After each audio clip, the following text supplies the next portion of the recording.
Hello everyone, welcome back to clusterbmilkshake. I am your host along with support puppet, Mr. Chicken. Today we are going to talk about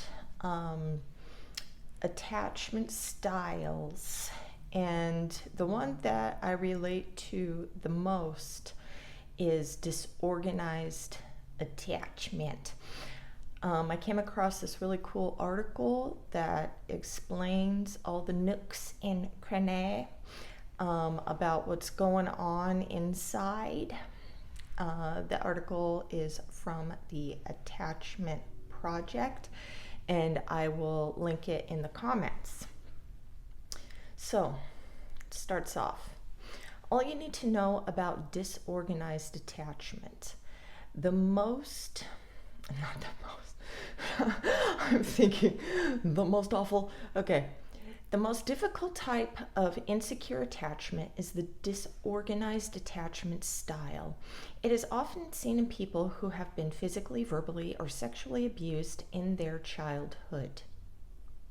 A disorganized, fearful avoidant attachment style develops when the child's caregivers, the only source of safety, becomes a source of fear. In adulthood, people with this attachment style are extremely inconsistent in their behavior and have a hard time trusting others. Yes. Such individuals could also suffer from other mental health issues. Yes, such as substance abuse, depression, or borderline personality disorder, since they demonize narcissists and they don't know what narcissism is. The struggles on the inside, of course, they're not going to put that, but all cluster Bs, I believe, can relate to this. If there's any of you out there, tell me. This attachment style can be changed with proper treatment, although the process might be challenging. No shit. For starters, how does attachment form in early childhood? As soon as a baby is born, he or she starts bonding with his or her caregivers, usually parents. For the first few years, the baby is entirely dependent on them. Oh, no shit. If they are sensitive towards and attuned to these needs, the child builds a secure attachment with the caregivers, whose presence equals safety. That must be nice. That must be nice. In some cases, however, the child perceives that his or her needs are not met and that the caregivers are not emotionally available or responsive when the child seeks their attention, affection, support. As a result, the child is unable to form a secure bond. The problem with insecure attachment during childhood is that it often cannot be left behind. It does not simply go away over time with growing up. Early attachment experiences do shape attachment styles. So the way we experience our first social bonds with caregivers will determine the way we view and behave in relationships in the future. So know this, when you are getting to know somebody for the first time and they're talking about their childhood trauma, this is what you're going to be in for, okay? You don't get to listen to me speak to you now and you claim unawareness ever again. Okay. Anxious attachment style. For example, if a child perceives the parent is unpredictable or neglecting, the child might become overly clingy and needy. In other words, the child lacks attention and starts working harder to get it. Later on in life, this child, now a teenager or adult, continues to question whether they're good enough, lovable, or worthy. Such individuals can develop low self-esteem and need constant reassurance from their parents. This is known as anxious attachment style, which is characterized by a strong fear of abandonment and rejection. Woo! Now here comes avoidant. Avoidant attachment style. If the child perceives that their emotional needs are rejected by the parent, the child stops expecting any response from their parents. Thus, the child learns that they should not express emotions openly or seek support because they are not going to receive it. As time goes by, such children, now grown up, become self-sufficient and independent. Other people will reject their emotions anyway, so why bother trying to express them? This is the strategy behind avoidant attachment style. Yes. So I resonated with both of those. And I'm like, well, fuck. What the fuck is disorganized then, Because, if I have both of those things, and I looked it up. Disorganized attachment style. We see that there is a sort of continuity,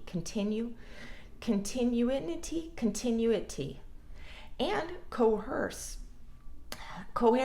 Jesus fuck. In each of the two attachment styles described above. What makes the disorganized, fearful, avoidant attachment style different is that it applies to lack of coherence in the individual's social behavior. Yes, we don't know what the fuck is going on up here. All right? Most attachment specialists believe that the disorganized attachment style is the most difficult, of the three insecure attachment styles to treat because it incorporates both the anxious and avoidant. What causes disorganized attachment in children? The disorganized attachment style is believed to be consequence of childhood trauma or abuse. Perceived fear is the central aspect of this development. The survival of the infant child depends on the caregivers. The child knows that subconsciously. So he or she seeks safety in the caregivers. A problem arises when the source of safety becomes a source of fear. So if you didn't know what you were going to get from moment to moment, day to day from your original caregiver, you are going to be living in this bubble of fear. If the caregivers show highly contrasting behavior, which is inconsistent and unpredictable, the child can start fearing his or her own safety. The child doesn't know what to expect, nor does the child know when the caregiver will meet their needs, if at all. For instance, the caregiver abuses the child verbally, physically, or sexually, or the child witnesses the caregiver abuse someone else. Either way, the child no longer trusts the caregiver. The child realizes that they cannot rely on caregivers to meet their physical or emotional needs. The caregivers who should be acting as a source of safety are not only unreliable, but they are also causing fear. Yes. Children with disorganized attachment styles are not able to truly adapt to the caregiver's behavior as they never know what's coming next. Such children lack coherence in their own behavior towards the caregivers.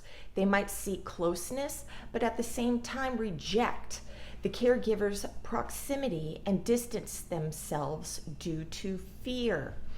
You'll see a lot of us doing this also as adults, no contacting our parents, right? Because we're just tired of it. What do relationships in disorganized adults look like? Adults with disorganized attachment styles in relationships lack a coherent approach. On the one hand, they want to belong. They want to love and be loved. Yes. So all you people out there, like they just coming to use and abuse, and they know what they're doing. I'm telling you, man, in the beginning of the relationship, long-term relationships, our fucking, we want to love you and we want to be loved. Okay? While on the other hand, they are afraid to let anyone in. They have a strong fear that the people who are closest to them will hurt them. Yes, this caused major fucking problems in my last relationship because I was too scared to open up. I would say like there's this barrier here. I couldn't even let myself fall into this safety love space with my partner.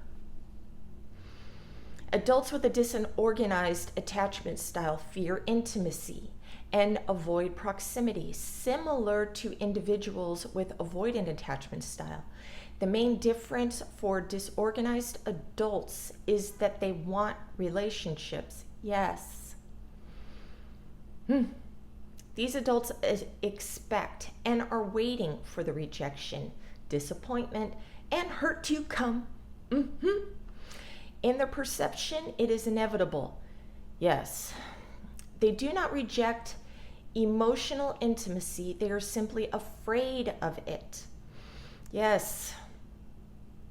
Yes. I liked when my partner would try to be emotionally intimate with me, and I was like, Okay, adults with a disorganized attachment style continue to view the attachment figure, once their caregiver, now as their partner, as unpredictable. They have trouble believing that their partner will love and support them as they are. These adults expect and are waiting for the rejection, disappointment, and hurt to come. And their perception is inevitable. Yes, we're always looking for the threat. We're always looking for the, I knew it! I knew it! This mindset can turn into a form of self-sabotage, causing the disorganized adult to end the relationship prematurely. I'm out! So sad. It might also be a type of self-fulfilling prophecy. Yes. So the disorganized adult expects and predicts that they will be rejected by their partner. Even when there is no such signs, he or she starts behaving in a way that leads to fulfilling the expectations, the end of the relationship. Yes. So when you have somebody with the disorganized attachment, add on any, mental illness going down, there's going to be the testing, the pushes to see how you respond. We're trying to figure out if we can trust you. But as we're pushing our partners away, we're becoming more closed off, or you are, and you're not trusting us anymore either. And like with my last relationship, he would push at the end and I would bail. And then when I would be like, no, I want to love you, I want to be here, and I want to, and I want to. And he's like, yeah, fucking right, watch this. Let me test you again so you'll fucking take off. And this is all done unconsciously. I mean, some of the pushes are on purpose, but it's like, these are the core issues. It is also a self-fulfilling prophecy when an individual with a disorganized attachment style chooses partners that induce fear. I tell you guys this, man, you get involved with people subconsciously. Now, I loveth the red flaggeth. So, I was aware of what I was getting into, but I was not aware of this. And a lot of my narcissistic issues either. Yay! All right, where am I? Thus confirming their perception that they can't trust other people emotionally or physically, no matter what. Disorganized adults tend to have a negative view of both themselves, yes, and others, yes. They're at a higher risk of developing mental health issues, such as substance abuse, delinquent, aggressive behavior, and abuse of their own children. Research also demonstrates a link between disorganized attachment styles in adults and motherfucking clusterbmilkshake. Can you change a disorganized attachment style? Living with disorganized attachment style is certainly not easy, no shit. Imagine playing a game that you never really understood the rules of. Fact. You want to play with others, but no one ever taught you how. When it's your turn, you make your move, but you never know what to expect afterwards. You keep losing without knowing why. Fortunately, there are ways to heal, and it is important to do so for yourself, for your loved ones, and eventually for your children. A disorganized attachment style can cause lots of distress and confusion when it comes to social interactions and intimacy. It can harm your relationships and lead you to lose someone you really want in your life. No kidding. No kidding. Being around or with someone with this attachment style is also challenging. The unpredictability, suspicion, and lack of trust from that individual can be hurtful and frightening. Yeah, try having both you and your partner having this attachment. A caregiver with a disorganized attachment style raising a child is one of the key predictors of a child's emotional development. So if you as a parent have an unresolved trauma or loss, you are likely to raise a child with a disorganized attachment style. Sorry, kids. How to heal a disorganized attachment style in adults.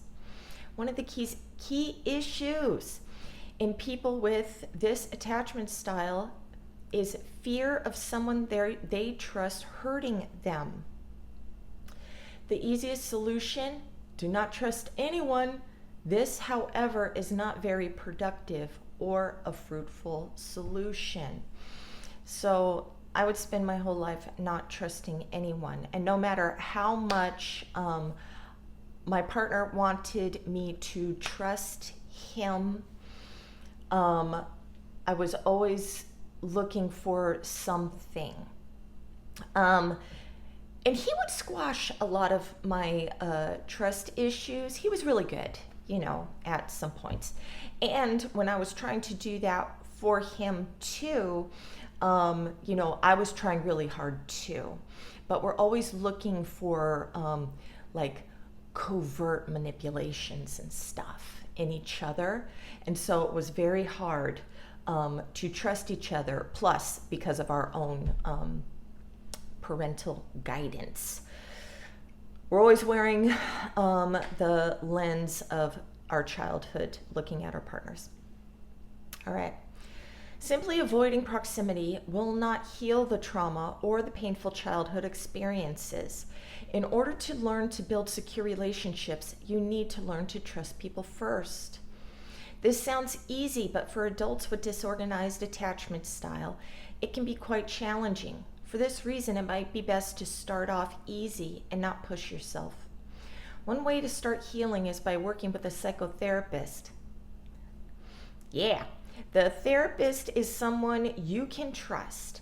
He or she will offer non-judging, accepting, calm, and predictable space for you to open up. You might be able to express and make sense of your experiences, emotions, and needs in a safe environment. Another option you can consider is trying to heal on your own. This could be a promising approach as it does not push your limits that much. It does not require trusting a stranger right away. And then they have a free workbook in the bottom of their bullshit. I think it's free. Motherfucker better be free.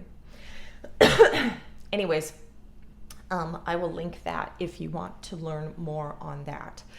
So that is another huge issue when a narcissistic individual, borderline antisocial, is histrionics, are dealing with these types of attachment styles. And it makes a lot of sense. I at first I thought, okay, I'm this dismissive avoidant that turns into this fearful avoidant. And sometimes I feel anxious, in my relationship. What the fuck is that? And, I send this question out into the universe and bam, here it goes. So yes, this is what I am dealing with. Yay, more stuff to work on. I need to take a vacation, dude. This is just, a trauma dump on myself. Anyways, I hope that was helpful. Have a great day. Namaste.